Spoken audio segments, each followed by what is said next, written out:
ओम नमः शिवाय। आप सभी का एक बार फिर से स्वागत है शिव रहस्य द सीक्रेट ऑफ शिवा में।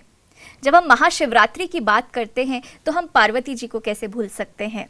आज के दिन कहा जाता है कि शिव और पार्वती का विवाह हुआ था और शिव जी जो हैं वो गृहस्थ में बंध गए थे। आज शिव जी के परिवार के बारे में बात करते हैं और उनसे जुड़े कुछ रहस्यों को जानते हैं। हमारे साथ हैं हर बार की तरह बीके राजीव भाई जी, जो कि बहुत बड़े स्कॉलर और रिसर्चर हैं और इन्होंने हमारे शास्त्रों का अध्ययन भी किया है। इसी के साथ साथ ये एक सॉफ्टवेयर इंजीनियर भी हैं। आइए उनका स्वागत करते हैं। ओम शांति भाई जी। ओम शांति। जब हम महाशिवरात्रि की बात करते हैं तो ज़्यादातर ये प्रचलित है कि शिवजी भगवान जो हैं वो गृहस्थ में बन गए थे और आज के दिन शिव और पार्वती दोनों की पूजा की जाती है। तो अभी तक जो हमने समझा, जो मुझे क्लियरिटी आई कि शिव भगवान जो है वो निराकार हैं। तो जब हम गृहस्थ की बात करते हैं तो फिर ये गृहस्थी में जो बंधे हैं वो हम शंकर जी की बात कर रहे हैं या इसके पीछे भी कुछ और रहस्य छुपा हुआ है?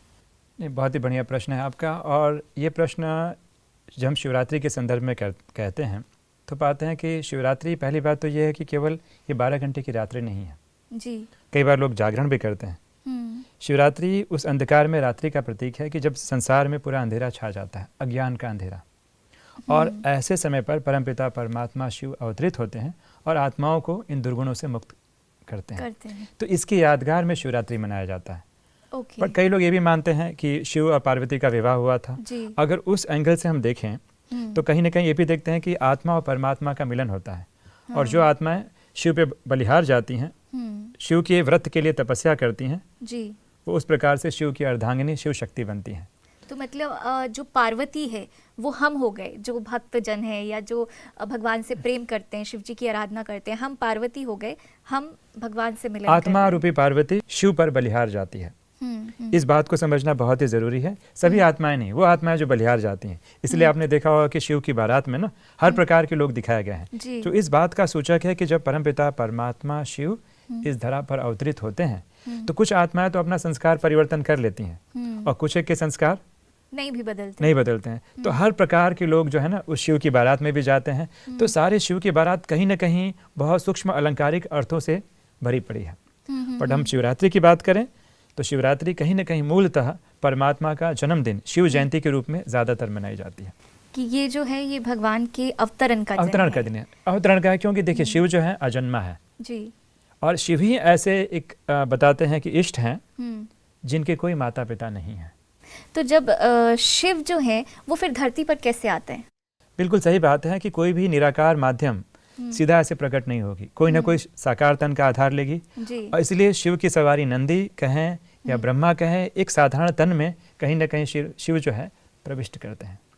और इसलिए उसकी यादगार में आपने देखा होगा कहीं ना कहीं ना कि नंदी कहें, प्रजापिता ब्रह्मा कहें, ऋषभ कहें, अलग अलग यादगार हैं। तो कल्प अंत में कहीं ना कहीं शिव को एक साकार माध्यम की आवश्यकता पड़ती है, मतलब किसी रथ की आवश्यकता हाँ पड़ती है। और इसीलिए शास्त्र में बताया गया है कि भगवान जब प्रकट होते हैं, ब्रह्मा की रचना करते हैं, उनके द्वारा वेदवाणी या ज्ञान का प्रवाह फैलाते हैं। और इसीलिए हम देखते हैं कि ब्रह्मा जी के भी क्या है, 4 मुख दिखाया गया है, उनके हाथों में वेद दिखाया गया है। तो देखा जाए तो वेदों के जो निर्माता कहें या वेदवाणी जो है सबसे पहले उस निराकार से प्रकट हुई, फिर ब्रह्मा जी पे अवतरित हुई और फिर वहाँ से सारी बातें जो है पूरे संसार में फैल गई। और आगे जाके हमारे ऋषि मुनियों ने उस वेद के ज्ञान को, जिसको श्रुति कहा जाता था, श्रुति मतलब सुना, और आगे जाके उसे किताबों में संकलित किया गया। अच्छा, मैं यहाँ पे थोड़ी क्लैरिटी चाहूँगी आपसे। जब आप ब्रह्मा की बात कर रहे हैं और आपने कहा कि शिव भगवान जब धरा पर आते हैं तो वो ब्रह्मा तन का आधार लेते हैं, तो जब हम ब्रह्मा तन की बात करते हैं तो हम किसी आकारी मनुष्य की बात कर रहे हैं? क्योंकि कोई भी आत्मा जब किसी व्यक्ति का कल्याण करेगी तो उसे साकार माध्यम चाहिए ही चाहिए जी। पर परमात्मा शिव जन्म नहीं ले सकते क्योंकि वो अजन्मा है, किसी माता के गर्भ में प्रविष्ट नहीं कर सकते क्योंकि इनके कोई ऐसे कर्म नहीं है। और कलयुग में जो बच्चे पैदा होते हैं कहीं ना कहीं विकार के बल से पैदा होते हैं। परमात्मा तो पावन है, तो ये इसीलिए परमात्मा का अवतरण कहा जाएगा। और इसीलिए शिव क्या है, अजन्मा है। और इसीलिए शिव जी के कोई भी माता पिता नहीं है। श्री राम जी के माता पिता थे, कृष्ण जी के माता पिता थे, पर शिव जो है अजन्मा है। उन्हें अज भी कहते हैं, अजन्मा भी कहते हैं। और गीता में भी आता है, मैं अव्यक्त हूँ, अजन्मा हूँ, निराकार हूँ, अभोक्ता हूँ। इसलिए शिव शंकर की भी जब हम बात करते हैं तो उनका बचपन कभी कहीं पर भी दिखाया नहीं गया बिल्कुल। है। और इसलिए आप पूरे शास्त्रों में, समग्र भारतीय शास्त्रों में पूछ लें कि शिव के माता पिता कौन हैं, तो कोई बता ही नहीं सकता, क्योंकि शिव स्वयं स्वयंभू हैं, इनके कोई माता पिता नहीं है, ये पुरातन है, ये अनादि है। तो शिव जी के माता पिता तो नहीं दिखाए हैं, लेकिन उनकी पूरी फैमिली, पूरा परिवार दिखाया है, तो इसके पीछे का क्या रहस्य है? तो अगर हम देखें शिव परिवार की बात करें तो शिव जी का वाहन क्या दिखाया जाता है? नंदी, जो एक बैल है जी। और दूसरी तरफ पार्वती जी हैं, उनका वाहन क्या है? शेर है, सिंह है। तो शेर और बैल क्या ये एक साथ शांति से रह सकते हैं? प्रश्न का विषय है। नहीं, करेक्ट। आज के वक्त में तो नहीं रह सकते। बराबर। अच्छा, दूसरा हम लेते हैं एग्जाम्पल, शिव जी के गले में, मतलब महादेव के गले में सर्प दिखाया गया, करेक्ट। और गणेश जी की सवारी क्या है? चूहा। तो चूहा और सर्प ये एक दूसरे के विपरीत है। ऐसा ही दिखाया जाता है। अच्छा, तीसरी, कार्तिकेय जो है शिव जी के पुत्र हैं, उनकी सवारी क्या है? मोर। तो मोर और सर्प ये दोनों एक साथ शांति प्रिय तरीके से नहीं रह सकते जी। लेकिन शिव परिवार में, ये तो हम सिर्फ उनके वाहनों की बात कर रहे हैं, उसमें कितने डिफरेंसेस ऑफ ओपिनियन है, right, but still they are staying together, right. अच्छा, अभी आप कहेंगे तो भाई साहब ये तो वाहनों की बात है, लेकिन देखिए अब दूसरी तरफ जो शिव परिवार के जो सदस्य हैं उनके संस्कारों के बारे में देखिए। शिव जी जो हैं वो कहीं ना कहीं किस प्रकार के अगर दिखाया जाता है, महादेव के फॉर्म में अगर उन्हें रिप्रेजेंट किया जाता है, योगी हैं, वैरागी हैं, और दूसरी तरफ पार्वती जो है एक राजकुमारी हैं जी, पर्वतराज की पुत्री हैं जी। तो कहाँ एक राजकुमारी, कहाँ एक योगी, very different, very striking contrast, right. और यहाँ ही नहीं, एक तरफ देखिए शिव जी हैं जिन्हें कोई किसी प्रकार का बताते हैं मेकअप या कुछ ऐसी चीजें नहीं, किस प्रकार की उनकी वेशभूषा है, और दूसरी तरफ पार्वती जो खूबसूरती और धन धान्य संपन्न है, और कहाँ एक शमशान में संसार से बिल्कुल विरक्त, संन्यास से बिल्कुल ही जैसे कि उन्होंने संन्यास ले लिया हो जी। दोनों कितनी कॉन्ट्रास्टिंग है। ये हुई शिव और पार्वती की बात। दूसरे आते हैं उनके पुत्रों की बात ले लें हम जी। उनके बेटों की बात ले लें तो एक तरफ हम देखते हैं गणेश जी हैं जी, और एक तरफ कौन है? कार्तिक जी। तो एक तरफ जो पुत्र है कार्तिकेय, वो क्या करता है? वो पूरे तीनों लोक की परिक्रमा को जो है ना, त्रिलोक की परिक्रमा मानता है जी। और एक तरफ गणेश जी हैं जो केवल बुद्धि बल से अपने माता पिता की परिक्रमा को ही त्रिलोक की परिक्रमा मानते हैं। सीधा different types of attitude, right. एक तरफ गणेश जी हैं जिनका शीश ना होकर गज शीश है जी, विजडम, हाँ, विजडम कहते हैं, जो केवल एक शीश वाले हैं। दूसरी तरफ कार्तिक हैं जिनके बताते हैं 6 शीश दिखाए जाते हैं, कहाँ एक, कहाँ 6, कितने डिफरेंसेस हैं। तीसरे डिफरेंसेस, अगर हम गणेश जी की बात करें, कार्तिक की बात करें, तो कार्तिक क्या बताते हैं? कार्तिक देवों के सेनापति थे, युद्ध में देवों के वो सेनापति थे। लेकिन अगर हम गणेश जी की बात करें, वो युद्ध से बहुत दूर एक विद्वान, एक स्कॉलर जो महाभारत की रचना करते हुए पाए जाते हैं। Right. See the likings and disliking of the family members, right. दोनों दोनों की लाइकिंग्स अलग हैं, चीजें बिल्कुल भिन्न भिन्न है। यहाँ तक कि अगर नेचर भी अलग है, यहाँ तक कि देखिए मैं गणेश जी की बात करूँ, गणेश जी का वो चूहा जो क्या करता है, हर चीज को छिन्न भिन्न कर देता है, राइट। और यहाँ गणपति क्या करते हैं, गणों के पति गणों को एक साथ ऑर्गेनाइज करने में लगे हैं। तो इनकी वाहन, इनकी सवारी, सारी चीजों में कितनी डाइवर्सिटी है। राइट। तो मैं कहता हूँ कि शिव परिवार ना विषमता का एक अनूठा जीता जागता उदाहरण है। पर इतनी विषमताओं के बाद भी, इतने चीजों के परिवर्तन के बाद भी हम देखते हैं ये पूरा परिवार एक साथ सामंजस्य और संतुलन बनाए रखे हैं और सब शांति प्रिय तरीके से रह रहे हैं। So this is the best example of harmony in relationship. Okay. संबंधों में आपसी सामंजस्य और सुमधुरता। जी। तो हमारे लिए एक बहुत प्रेरणा का स्रोत है कि जब शिव परिवार के सदस्य के लोग एक साथ इतनी वैरायटी होने के बाद भी रह सकते हैं, तो हम क्यों नहीं रह सकते?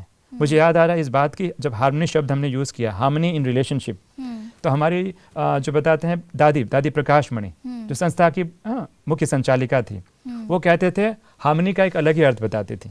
वो कहती हैं हार्मनी का मतलब होता है हार मानी।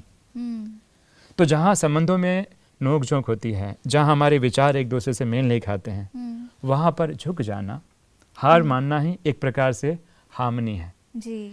तो आश्चर्य की बात है कि शिव परिवार में इतने विचित्र और इतने अलग अलग संस्कार होते भी लोग कैसे रह पा रहे हैं, एक साथ कैसे रह रहे हैं। तो जरूर कहीं ना कहीं इस बात का सूचक है कि जब परमात्मा शिव तो परम धाम निवासी हैं, जब कभी ना कभी इस सृष्टि रूपी रंगमंच पर परमात्मा शिव जब साकार रूप धारण करते होंगे तो उनका भी वैरायटी परिवार होता होगा। लेकिन इतनी वैरायटी परिवार होने के बावजूद भी सब एक साथ कैसे रह पाते होंगे? क्या लगता है, क्या रीज़न होगा कि उनके रह पाने का? What must be the cause? Shiv के साथ प्रेम। बिल्कुल सही कह रहे हैं, बिल्कुल बात कह रहे हैं। एक तो शिव का आध्यात्मिक ज्ञान कि हम शरीर नहीं, हम कौन है? आत्मा है।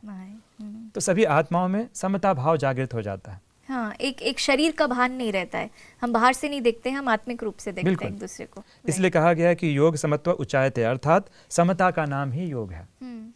इस प्रकार ये समता एक बहुत ही इंपॉर्टेंट रोल प्ले करता है। ठीक वैसे ही जैसे हम रुद्राक्ष का एग्जाम्पल दे रहे थे कि रुद्राक्ष के दाने बहुत अलग अलग होते हैं जी। लेकिन पूरा रुद्राक्ष की जो माला होती है वह केवल एक सूत्र में पिरोई रहती है, केवल मात्र एक सूत्र में पिरोई रहती है जी। तो इतनी भिन्नता होने के बाद भी आध्यात्मिक ज्ञान के बल से और आपसी स्नेह, क्योंकि इन सबका स्नेह शिव जी के साथ है, इसलिए हम सबका भी आपस में क्या हो जाता है? एक आत्मिक स्नेह होता है। तो ये आत्मिक स्नेह की डोरी के कारण ये विभिन्नता होने के बावजूद भी सारी आत्माएं एक दूसरे के साथ बंधी हुई है। वेरी वंडरफुल राजीव भाई, आपने इतने अच्छे तरीके से इसको समझाया है। लेकिन जब हम, ये तो हो गई शिव जी के परिवार की बात, उसके पीछे की आध्यात्मिक रहस्य की बात, लेकिन जब हम एक प्रैक्टिकल लाइफ में आते हैं और हमारे घरों में आजकल आप देखेंगे कि आम तौर पे पहले जो जॉइंट फैमिली होती थी, अभी वो छोटी छोटी होके दो लोग भी एक साथ आपस में नहीं रह पा रहे हैं। तो इस चीज़ को हम कैसे ठीक करें? कैसे हम शिवित्व को, जो शिव परिवार एक साथ रह रहा है, कैसे हम अपने लाइफ में इस चीज़ को उतारें? इसमें क्या होगा कि जो आप बात बता रहे, मैं तो कहता हूँ कि शिव परिवार का एक चित्र हम अपने घर में रख लें ताकि बार बार जब हम देखें तो हमें स्मरण आए कि जब वो परिवार इतनी वैरायटीज़ होने के बाद भी एक रोल मॉडल बन सकता है तो उसकी एक बातें मैं अपने जीवन में क्यों ना उतार लूँ। और इसके लिए हमें सबसे पहला क्या करना होगा, क्योंकि जहाँ पे एडजस्टमेंट और हार्मनी की बात आती है तो वहाँ पे एक विकार जो बहुत इंपॉर्टेंट रोल प्ले करता है, दैट इज़ अवर ईगो। और जहाँ पे ईगो और इनटॉलरेंस कहीं ना कहीं जो चीज़ें आ जाती है ना, तो हम एडजस्ट और झुकने के लिए तैयार नहीं होते। राइट। और वो एक बहुत बड़ा बांधक रूप बन जाती है संबंधों को बचाने में।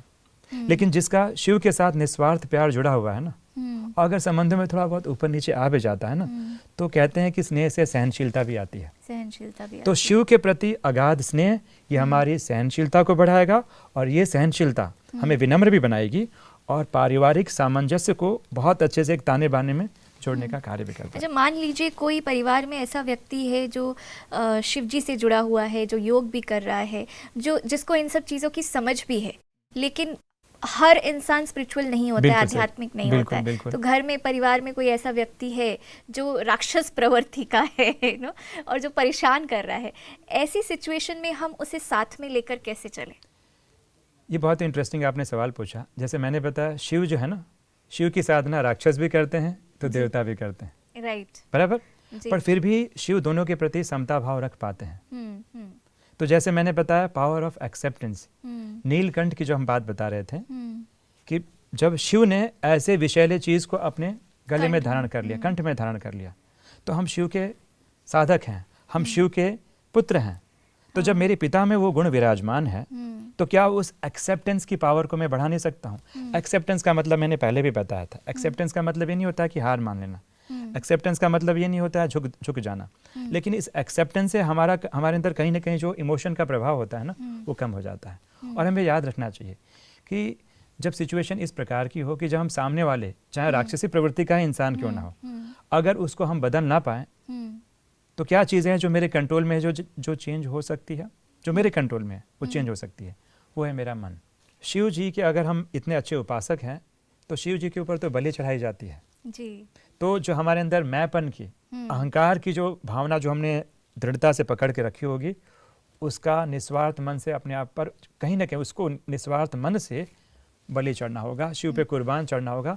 तो उस अहंकार से भी हम परे हो जाएंगे और हम बहुत ही आसानी से जो परिवार में सामंजस्य, जो समता, और जो उसे हार्मनी बैलेंस लानी कर चाहिए पाएंगे, हाँ। उसको हम बैलेंस कर पाएंगे। जी, बहुत सुंदर राजीव भाई जी। एक जो समर्पण वाली आपने बात कही और बलि चढ़ाने वाली बात कही, ये भी मुझे बहुत खूबसूरत लगी, क्योंकि अभी तक तो हम सोचते आए थे कि शिव जी को बलि चढ़ाना है तो एक स्थूल रूप में बलि चढ़ा रहे थे, बट एक्चुअल में तो अपने ईगो की बलि चढ़ानी है, और उसकी वजह से ही हमारे रिश्ते जो हैं वो खराब होते हैं। और अगर इस चीज़ को भी थोड़ा ठीक कर लिया तो रिश्तों में हार्मनी आ जाए। बिल्कुल, और इतना ही नहीं, मैं तो ये कहूँगा जैसे आप कह रहे थे, परिस्थिति पे हमारी स्वस्थिति कभी डिपेंड ही नहीं करती, लेकिन हमारी मनोस्थिति या स्वस्थिति हमारी खुद की मान्यता पे डिपेंड करती है कि परिस्थिति के प्रति हमने क्या मान्यताएं रखी है।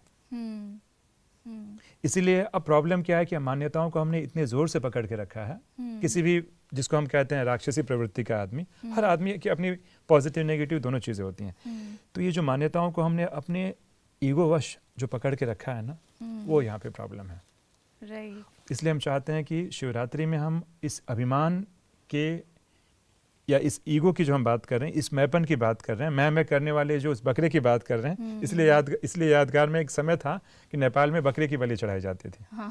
अर्थात अपने अंदर का जो मैपन है, हाँ, अहम है, अगर उसकी हम बलि चढ़ा दें तो हम कहीं पे भी एडजस्ट हो पाएंगे। नॉन एडजस्टेबिलिटी का एक मूल रीज़न कहीं ना कहीं सटल ईगो होता है। अगर उससे हम मुक्त हो जाएं तो बड़ी आसानी से हम सामंजस्य, coordination, adjustment, harmony easily follow कर सकते हैं। और शिव का स्नेह एक ऐसा मलहम का काम करता है ना, कि जो ईगो को भी अहंकार को भी पिघला देता है, क्योंकि वहाँ से हमारी भरपूरता हो रही है, कंटेंटमेंट हमें मिल रहा है।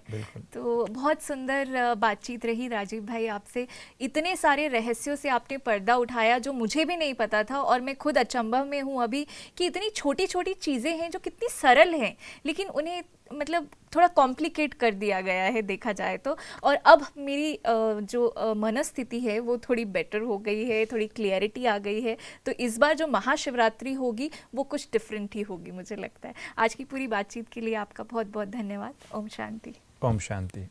तो जैसे कि हमने महाशिवरात्रि के पर्व पर ये शिव रहस्य आपके लिए लेकर आए हैं, और मैं आशा करती हूँ कि आपके जीवन में भी ये जो रहस्य हैं ये कुछ ऐसा रोल अदा करेंगे कि हम अब महाशिवरात्रि को कुछ नए ढंग से मनाएंगे, उन छोटी छोटी बातों को अपने जीवन में लेकर आएंगे। जो मैंने समझा कि आखिरकार इस साधना का, पूजा का और शिव से जुड़ने का जो मकसद है वो है खुद को चेंज करना, अपने आप में बदलाव लेकर आना।